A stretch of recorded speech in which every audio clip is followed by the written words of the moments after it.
importations japonaises au Canada, avec la guérilla douanière pratiquée à Vancouver et qui a pour conséquence de paralyser dans l'Ouest l'arrivée des automobiles japonaises.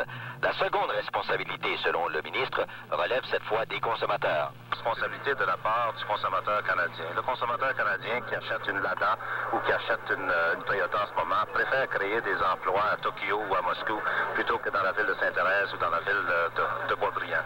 Alors ça prend de l'action gouvernementale, mais en même temps ça prend un désir et vraiment une volonté de la part des citoyens de ce pays-ci d'encourager les gens, leurs voisins qui travaillent dans des usines ici.